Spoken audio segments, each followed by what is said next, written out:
Alright, February 28th, Conspiracy Fact Daily. Well, another primary, Michigan and Arizona.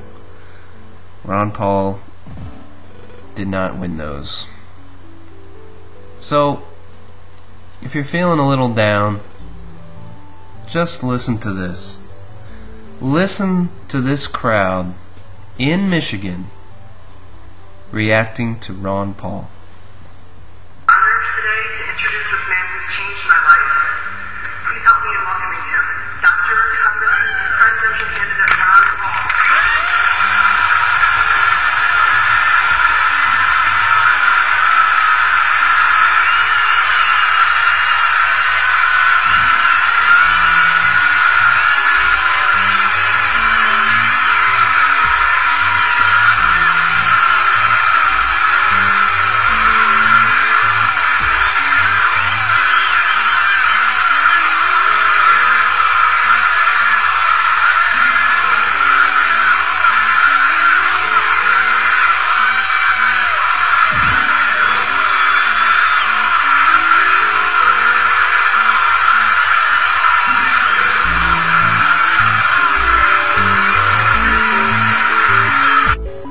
Alright, well I hope your ears are bleeding now. Now that sound it's pretty exciting. I mean, you look at the numbers tonight and Ron Paul lost.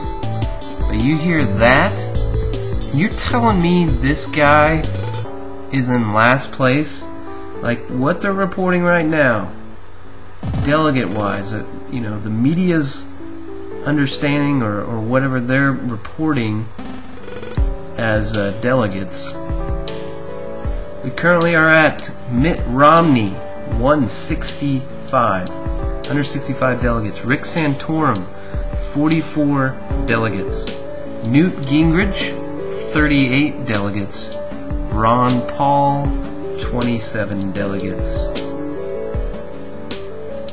Now, when you speak to people and they kind of have that patronizing tone, they're like, "Hey, how's your guy doing?" They pull up the news and they see that, and it looks like it's completely over.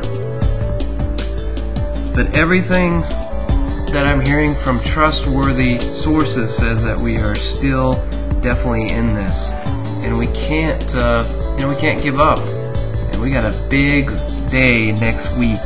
Huge day, Super Tuesday. Now, I don't know what it's going to look like.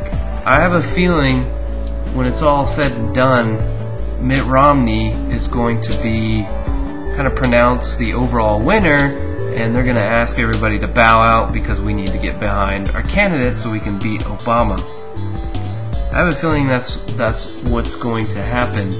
And I don't think at the end of the day next Tuesday, or in the middle of the night, we're going to have much to show for ourselves in the terms of winning those contests. But what does it mean in terms of delegates?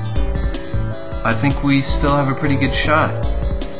And our fellow Republicans that are going to vote in these contests need to know that. And I want to propose this advertisement or this marketing for Ron Paul when you're trying to reach people. Most conservatives are very excited about Ron Paul's fiscal policy. They just cannot tolerate and think he's a lunatic when it comes to foreign policy. I think he demonstrated very well in debates last week, where he was to the point of frustration, and he said, if you're not going to listen to the Christian point of view or the biblical point of view, if you're not going to look at the foreign policy point of view of non-interventionism, then maybe you'll look at the reality of the fact that we don't have any money, and eventually I'm going to win this argument.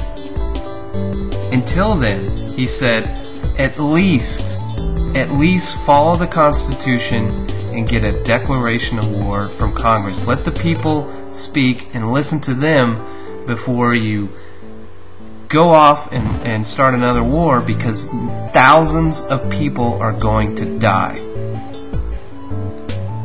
So that's the piece there. I think a lot of people think that Ron Paul's going to be president. He's some kind of dictator. He doesn't have the power to do that.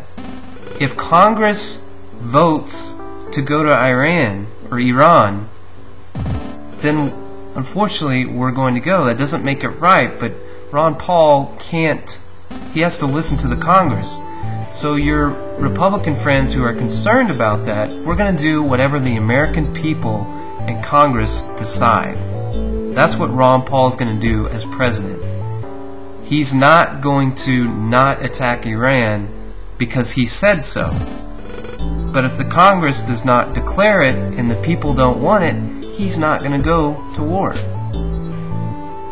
So I think that's a more sound and diplomatic way to possibly persuade some people to vote for his amazing fiscal policy.